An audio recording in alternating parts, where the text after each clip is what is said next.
What is up, everybody? And welcome to a rare edition of a thing. I'm gonna try to start getting going here over the next few weeks. A live stream on a Wednesday. And without further ado, man, that mustache is kicking, man. Thank you. I was gonna Thank bring it you. up, and because I was going through pictures to put on here, and I was like, okay, I wonder if he still got it, because obviously I took a picture from Texas, and I'm like, okay, I wonder if maybe he was just doing it for Texas, or he's like rocking it like full time here. So it looks like this is kind of a thing. Oh, it's a full-time thing. Actually, I should say that it's been a full-time thing for a while, but I think I'm starting to grow my hair out. So it looked good, the buzz cut, but once I grow my hair out, I think I'm gonna get rid of it and just do kind of an even all right. Kind of like what you got. You look good, man. You look good like all of that. So trying to think of something similar for me. I appreciate it. Yeah, my plan literally is right after that to trim it too, but we'll see, because I got a whole Chick-fil-A grand opening tomorrow, whatever. We got to look spiffy and things like that. So we'll at least clean it up. But I used to have the long hair, I'm sure, as you were, at least somewhat remember. And now I'm at the buzz, because I buzzed it last October. And it was just, at the end of the day, it was too hot for it here in Florida, man. Like, I had the long hair, and it was just, I didn't know what to do with it. I was putting it up, or like when I'm wearing hats and stuff like that at work, like it just wasn't. It was too hot, too sweaty. It was giving me, I get it, and I couldn't do it. So I imagine it's like, when I was up there in North Carolina for a little bit last summer, it wasn't a problem. It's just the humidity down here is horrendous. I'm still getting used to North Carolina weather. I mean, I'm from California, so it's like always 70 and sunny. Yeah. And then I moved to Texas, where it could be pouring rain at 60 degrees, and then 10 minutes later, it's 90 and 100% humidity. And doing that for 6 months was eye-opening. And then you come here, and it's not as bad, but you get the full seasons, I feel like. So I kind of like it out here. The weather's nice. I mean, it's nice right now. It's like 70. So it is. Yeah, it is nice today out here in Florida. How did you feel? I know you're only there for a few days. So, like, fun fact, when I went to Texas a few weeks ago, I was sent there for something else for my other job. I was on a Chick-fil-A like corporate assignment, and it just happened to be the NASCAR weekend. So I was like, oh, hell yeah, I'll do it. Like, free travel trip to go do some work over in Texas. But I loved the weather there. It was fantastic compared to what I am in right now. I know it was kind of mucky when you guys were there. Like, you were only there for what, 2 days? Yeah, it was. So I don't know. What did you think of it? Like, did you? Yeah, no, I lived there for 6 months back in 2021. Yeah, my family, and I like it there. I mean, I like the weather. It's more exciting, you could say, from what I had in California. So I kind of like that. But then you go back to California. At least me, I go back to California, and now I can appreciate the 70 and sunny all the time. We're just growing up in it. That's all you know, right? Yeah. I was very lucky. So it's like I had no idea how good I had it until I went back. And I was like, holy cow, this is really nice. I can see why people live here. So yeah, exactly. This was the picture I was going to pull up right here with the I see it, because like obviously I can't see it right now, but I see the hair coming through. You've had the buzz for a while. And I did my media day shoot my first year at Tricon with a full head of hair.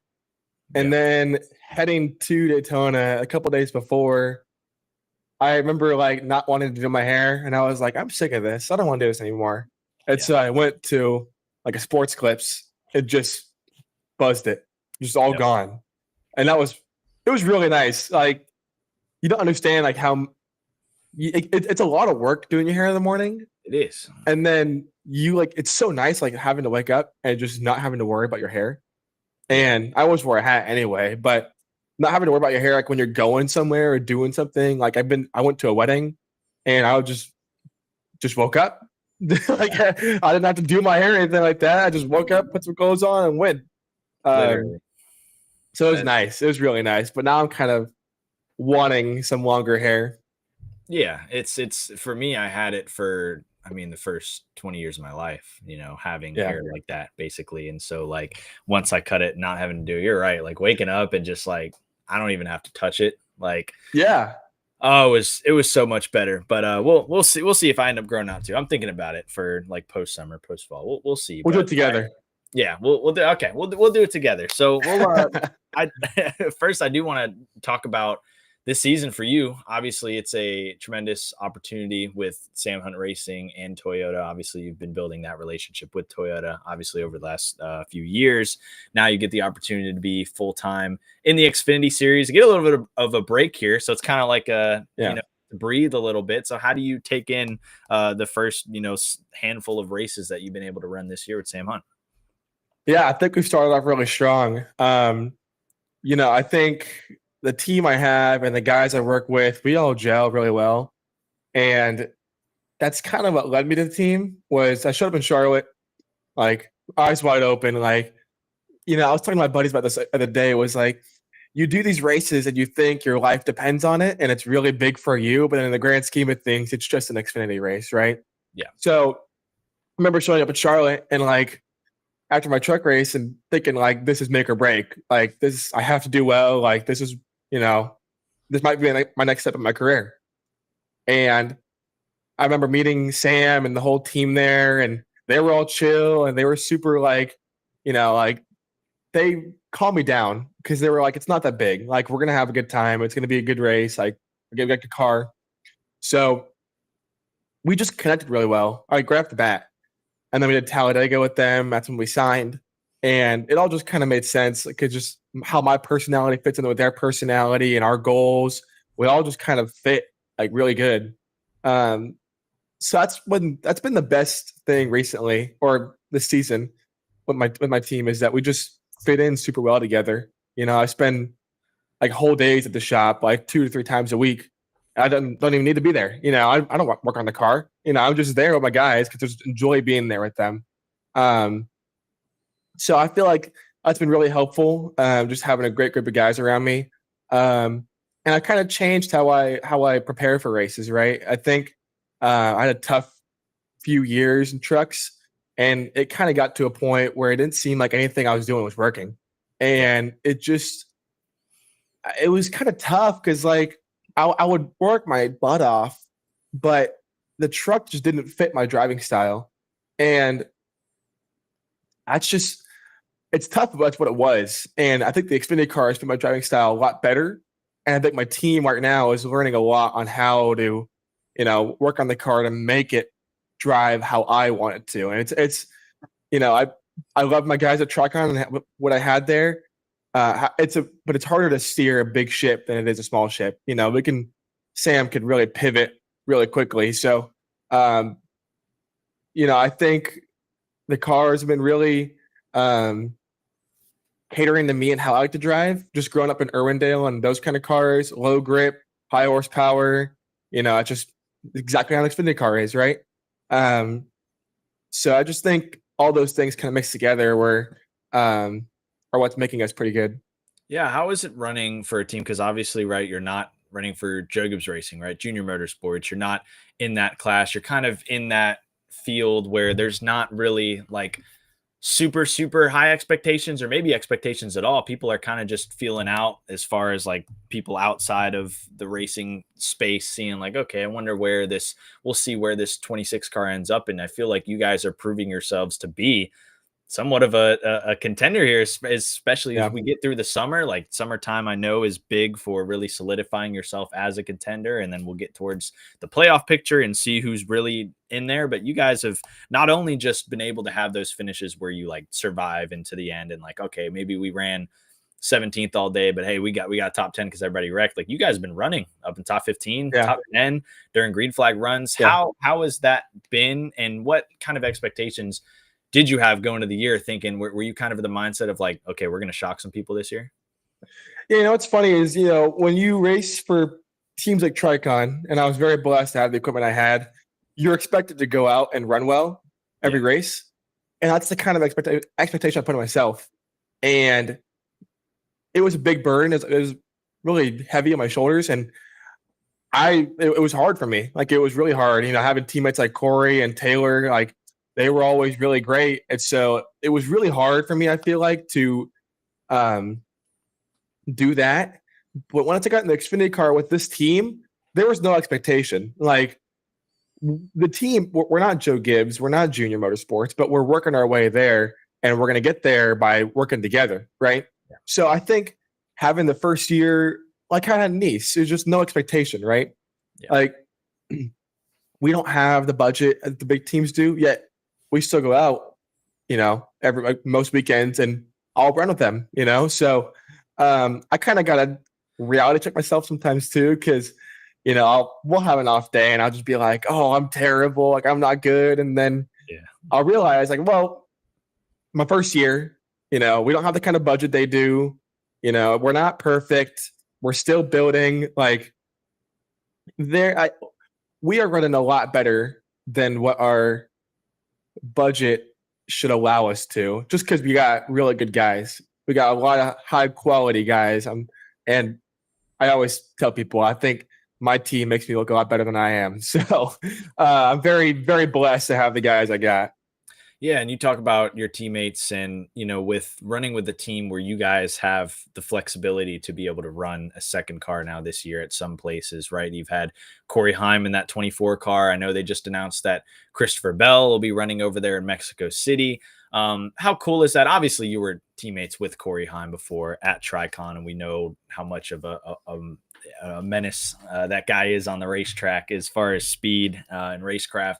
How cool is it to get to run with him? And then coming up, literally just announced Christopher Bell at Mexico City, and just having kind of those resources with you, those guys. I know Ryan Truex has done, obviously running in that 24 car this year. How cool it is to kind of have another teammate as well. Sometimes you're the sole guy, but sometimes you get that teammate to run with you as well. Yeah. I thought when I left Tricon, I keep talking about them, but when I left Tricon, I thought going to Sam's would be good. And I thought I never thought about the teammate aspect of it, of like not having teammates. So when I've done these solo races, it's kind of weird that I don't see like a teammate on the board to really compare myself to.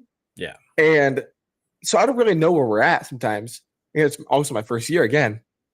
So I don't know. I feel like when Corey shows up and Christopher Bell will show up, and when Ryan showed up, like having those guys with a lot more experience and better racecraft, I would say, has been really helpful, because I'm able to bounce ideas and talk to them. And, they're not just invested in themselves, they're invested in the team's growth too. So they're therefore invested in helping me out and helping the whole team grow. So I feel like Corey and Ryan and all of them have been really, really good. I think Christopher is going to sit in my sim session for Mexico. So it's been really, really helpful to have these teammates.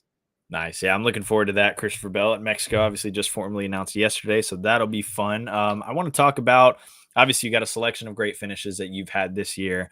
The season's best was the melee at Martinsville, and I've had conversations with different people certainly on that race. How was that for you? Obviously, that was your first Xfinity Martinsville race, correct?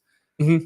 Which has certainly been adventures over the last few years. So from a driver's standpoint, a guy that we know, like, especially when you're running in the middle or even top middle half of the pack, I mean, you guys are probably just almost wrecking every single lap. The bumpers are getting torn off the thing, and you literally escaped the flames to come out with a 6th place finish. How was that race, and break down kind of that last half of the race where you kind of feel the intensity start to pick up? Yeah. So Martinsville is one of our better tracks. I think we qualified 12th. Yes. So we had a pretty good car for that race. And, I made a couple mistakes, wheel hopping and, blocking guys probably shouldn't have, and getting aggressive at times I shouldn't have, and just learning, right? I don't know. It's much different from a truck race, right? Yeah. So it was a lot of learning to start the race. Stage 1 was pretty wild because the cup rubber was all laid down, and so we drove like from the top of the concrete to the bottom, and we were like everywhere. So that was really fun. But once we picked up the rubber, it kind of got just bottom feeding. And then towards the end of the race, I think I wheel hopped in front of Sam Mayer. It looked like he shipped me, but I definitely wheel hopped. I asked Freddie, I was like, did he ship me? And Freddie was like, oh yeah, he lined you up and got you, because he's my guy. He's gonna, he's not gonna do that. Yeah. He's not gonna tell me I suck. He might. But anyway, I wheel hopped in front of Sam, and I was like, I think it was my fault. Actually, I don't think you didn't meant to do that. And so that sent me to the back. I was in the back of the field, and we was like 25, 30 to go. And I was like upset about it, but I was like, I'm not really too upset because this is going to start getting pretty bad. So I didn't really mind it, and obviously all the carnage happened and we just kept plucking them off and just kept avoiding wrecks. And then I got to the end and I think I entered turn 1 in like 12th and I came out 6th. Freddie just yelling at me, stay low, low, low, low, low.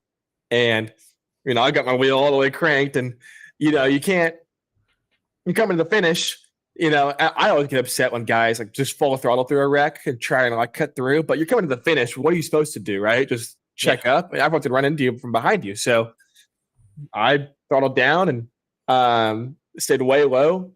And I think if you watch it, I think it was Brandon Jones. He hit somebody and started sliding down the racetrack. And I was like way left and he almost got me as I was coming through. So I didn't even know where we finished until I got out of the race car. I was like, what in the world? I told someone to get me a beer. It was a crazy finish from my point of view. But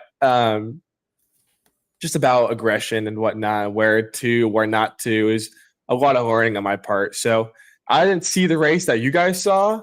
I saw a much different race from my perspective, but we got a good finish out of it.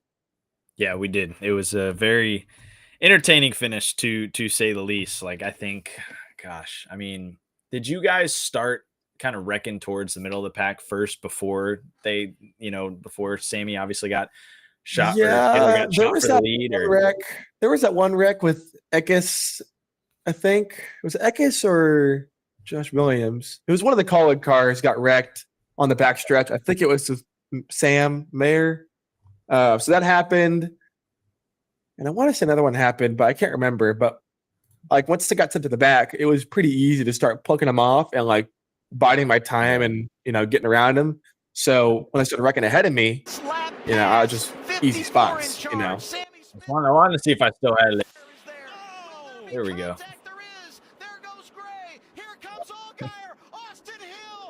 Well, you're in here somewhere. There you are. All right, I'm right there. Yep. Oh.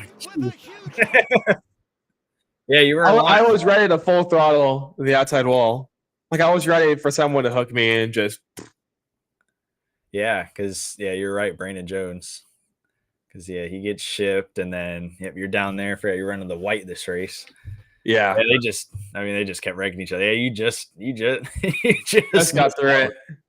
Are you looking in your mirror when that one like that all? No. Like I was looking at my windshield after you crossed the line. Like, did you look up and just be like, "Damn," or did you were just like, "Hell yeah"? No, like because when I was hanging low, I mean, my car was sitting like this. It's I'm just trying to hold on to the thing, crossing the line, and then obviously blow it down because everyone else was blowing down in front of me. Yeah, I didn't see what happened behind me until after. Yeah, I find it funny what you said about back to the Sam Mayer thing about you wheel hopping. Like I've always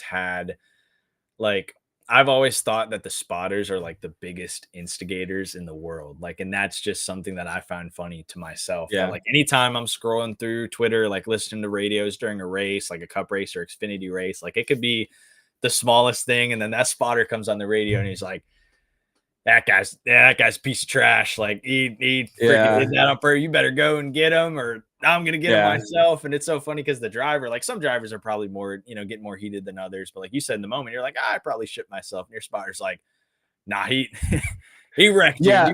You better get him. That's a good point. I talked to Dave Moody about this. Like, I almost think it's harder to get upset at Martinsville, at least for me, than it is somewhere else. Because if we're at Kansas and someone like bumps me into a corner, that was intentional. Like we're all so spread out. Like we're fighting our own battle with our car and everything. If you bump me into the turn at Kansas, that's way different from bumping me into turn 1 at Martinsville, And there was one time I think I got spun around by a 16, but the 16 had 4 cars lined up behind him that were all pushing him. So I can't blame Christian for that. Like, who do I get mad at? The guy 4 cars down that I didn't even know I was up there? Like, I don't know. I feel like I could calm my temper a lot more in those kind of races. And Freddie, like the spotters, you're supposed to be like your boys, right? Like he's gonna be on my side. He'll tell me when I'm doing something wrong, but he's never gonna pick a side that's other than the team, right? So kind of put him in a tough spot there. I don't blame him for saying that Sam kind of lined me up, but I knew I wheel hopped, but I wheel hopped like times before that and I didn't spin, so I was like, I don't know. But then I was like, it's probably me. So, and it was. So yeah, I feel like Martinsville, you certainly have those expectations, but certainly fun, interesting whenever the Xfinity series goes to, and goes there. And I'm curious, what has been your favorite track that you've visited so far this year? Like maybe you'll have another one right down the road. You're going to some places for the first time in an Xfinity series car, some places for the first time in general, right? Obviously Rockingham this year. What's been your favorite so far, if you had to pick, that you've done so far this year? Man, this year. I like Texas, even though we had a bad day. We had a really good car that day. I really liked Texas. Daytona was fun. You're driving the son of a gun at Daytona. I mean, you are. I don't think fans realize how much more like the Xfinity drivers are driving those cars than the trucks or Cup cars. Yeah. So that was a lot of fun. Yeah, I'd say probably those two. I love Martinsville. I've always loved that track. Oh, Bristol. Bristol's my favorite. I'll say that. This year. Xfinity. Yeah, Bristol Xfinity is usually one of my favorite races. Certainly when we get to the fall, we run another night race as well. But kind of explain, I guess that's interesting. You talk about the super speedway races, and I know this was something that Denny Hamlin talked about when he was on his podcast, saying like, Joe Gibbs, put me in an Xfinity series car. Like I want to run those, at these super speedways. Kind of explain from your perspective and what you have learned, because obviously you're fresh out of the truck series on the super speedways. Now in the Xfinity series, when you talk about how you guys are working those things, what are the main differences that at least you've noticed as a driver? Because obviously I can see it watching it as well, but from a driver's standpoint, what more do you have to do in those race cars? Yeah, so you just have so much less downforce in the Xfinity cars, so you're just moving around a lot more, right? Like in a truck, you're so planted in the racetrack. Like Talladega, I could drive with my eyes closed. I could do a qualifying lap with my eyes closed. Like you're just, you're not doing anything. Xfinity car, like there's so much more air moving around, and your body's kind of wiggling a lot more. That you're driving the car like every lap. Like you're not ever calm. So I more so Daytona than Talladega, just because it's more worn out. Yeah. But yeah, I just want more like aero because it's just a lot less downforce. We're driving bricks in a truck with a lot of side force and a lot of downforce, not a lot of horsepower, and you're just planted to the racetrack. I could bump a guy from 20 miles per hour faster than him, and he's not going to get really squirrely. Yeah. But if I bump a guy like 5 miles per hour faster than he's rolling in an Xfinity car, he's going to get pretty hairy. You got to really, it's a lot more finesse. That's the word in an Xfinity car, which is why Denny wants to drive it. It's just how it was back in the older Cup cars. Yeah, no, I love watching those Xfinity cars rip around those super speedways for sure. And I always feel like that's a factor of why, like in the Cup Series, it's always just, you used to have people like Brad Keselowski, Dale Jr., Denny Hamlin that were always up front in these races. And now it's just anybody's game because we're either crashing or just anybody's up front. And I feel like in Xfinity series, you see what we saw maybe 10 years ago because Austin Hill's like that guy. Like literally, it's inevitable that Austin Hill is going to either be leading the race or RCR cars are going to be up there, or he's going to somehow be there at the end, right? Somehow at Talladega, he was in the right place at the right time and won the race. So I certainly enjoy watching those cars. And then more so switching gears as well back to SHR, which is the only SHR now in NASCAR. Yep. It was funny when Sam Hunter Racing was coming along and like in my posts, as I only got so much room for a caption of a post, so I'd had, SHR, the team acronyms is what I got to put. And I remember when SHR was coming, or Sam Hunter Racing was coming on the map, and then there was an SHR for one. The whole comments were just like, wow, like this isn't Stewart Haas racing. Like what are you talking about? Yeah. And now to be where you guys are at, that is really cool. But you guys have acquired a new name in the building. He goes by Jesse Little, which I think is really cool. I talk about guys that I've gotten to know for a long time over the years, and Jesse Little, obviously retiring from racing, going to work for NASCAR. He's always been a big supporter of mine and my brand, and now he's over there with you guys at Sam Hunt Racing. How has that been, especially a guy who was in the Xfinity Series for a good while, has probably seen it all from top to bottom? What has that been like with Jesse Little over there with the squad?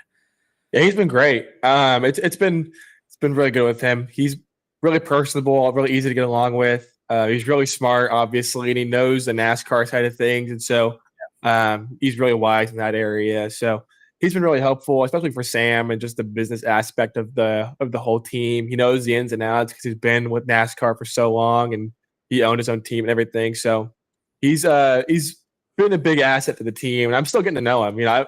I raced against him when I was at Nice for maybe a couple races, so I don't really know him, but I'm still getting to know him, and he's been awesome.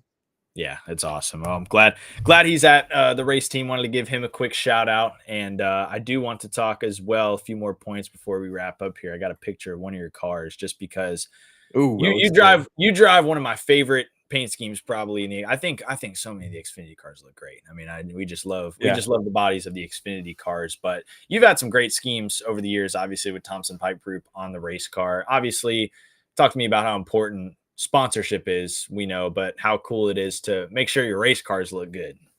Yeah, definitely. Before the year started, we were all sitting down at TVG, and me, Sam, my father, and the whole team was just sitting around talking about the upcoming year. And it was 2 days of meetings, just talking about everything, right? And they had like rough drafts of the paint schemes, and the white car had the camo on it, like how it is now. And the black car was just black. It didn't have any camo on it. It was like this, but it was just black. And then I was like, I'm only trying to put some like subtle camo on the black car and just make it kind of the same thing, just change it from white to black. And we did that, and everyone's like, "Oh my gosh, this is it for sure." So yeah, the car looks great. I feel like we haven't missed with a paint scheme all year. We've had MCN Transportation at Phoenix. They've been great. They had a great looking race car.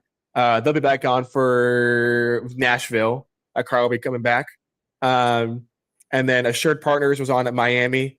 That car looked great. It was kind of a vintage look. It was a half Mark Martin throwback with the Valvoline car.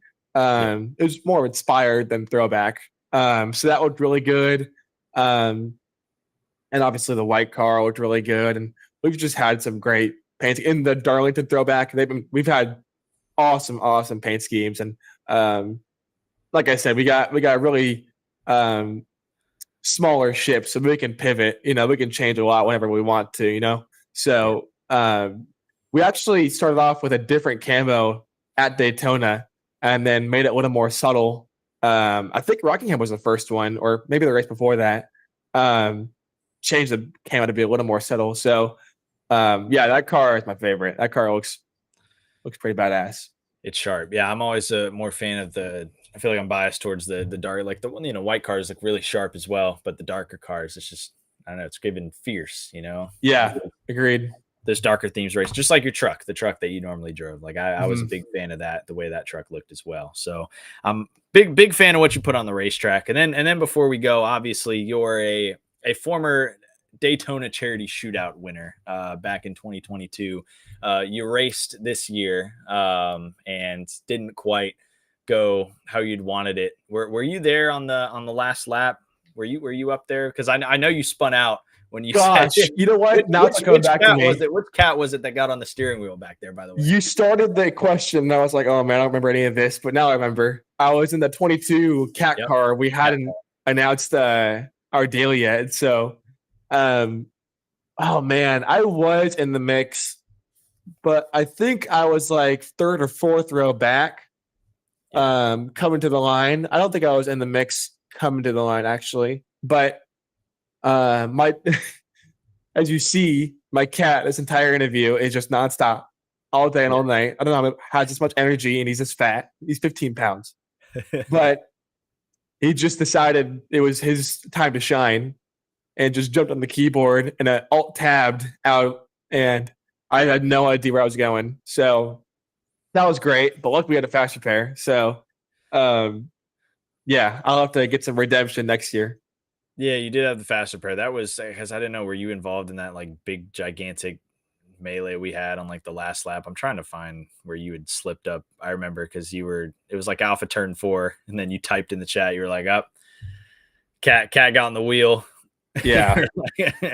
You don't know how hard it is to drive blind until you do it. Yeah. No, exactly. So yeah, that was a fun time. And as always, we'll be doing it next year and hopefully get the checkered flag. I know Dawson Cram literally lost by like they tied. They tied in the system. It was 0.000 like zero something, which was like the closest finished ever. So I go on iRacing like maybe 3 times a year, and that's usually what it's for. Run the race. So like when I'm running it, I have no idea what I'm doing. That's why I, at this point I've gotten admins and stuff. So, we let them take care of it. But yeah, we will certainly talk to you soon. I know you are enjoying your, have you done anything special the last few weeks? Anything you gone out of town? I know. So that like Brennan Poole's coming on next week. I think I messaged him and he was like, I'm on my way back from Europe or something. And I was like, oh man. Yeah, it's like, all right, like living it up on this. Cause I forget you guys have basically 3 weeks. Yeah, he said just flying back home internationally. He didn't want to disclose, where he's coming from, but, is it nice? Do you like it having off weeks, or you like, I want to drive? No, I hate it. Yeah. I hate it. I personally love my routine and going to the racetrack every single weekend. Yeah. So I constantly say I hate off weekends. But I was in Texas this past week for Mother's Day. That was a good time. This weekend I'll be going to Disney. I'm leaving Thursday after Sim. Going to Disney with my girlfriend. And then we're gonna be however many straight until the weekend before Mexico. Yeah. Well, all the weekends are accounted for until Phoenix. So the off weekend before Mexico, I'll have to be in Mammoth. I'll be there doing altitude training because Mexico is really high in altitude. Yep. So Toyota's sending me there to do that. And then we'll be on until August. And then I'm going to Hawaii with my family, I think. And then we're on till Phoenix. So nice. I am accounted for until Phoenix every weekend. Well, there we go. Well, I don't know. I'm stuck doing this grand opening and everything, but I will probably see you next, possibly in Atlanta and then Chicago, probably back to back. So I'll be there for those weekends. I got all my families up in Chicago. And then I'll actually be spending my 21st in September up in Orlando and Disney area. So awesome. Hopefully weather will be good and that'll be a fun time. But certainly, and then obviously I'll be in Daytona at the end of August. So best of luck to you in this summer stretch. Are you going to Disney am I going to Disney? Yeah, for your birthday. Like on the day. You should go to Epcot. You're gonna be 21. Go to Epcot. Oh, I've heard. You gotta drink around the world. All my buddies have been doing that. So I'm doing it. I might have to. I might not, because I'm going like the weekend after, because my birthday's on Monday. It's literally on Labor Day, so it's like I'm not really gonna go anywhere on the Monday, but like the weekend after, that's when I'll be in Orlando for like 4 or 5 days. So I'll have time for it. You should. Time for something. It's a great time. I've heard it's a good. So you've done it before? Done it once. I'm gonna do it again in Thursday, Friday, 3 days, 2 days. So nice. Text or call. Don't. Well, you let me know how that goes. All right. And give me some recommendations. So sounds good, man. Well, best of luck with your summer stretch here, and we'll certainly talk soon. Thanks for coming on. And thanks for everybody for tuning in.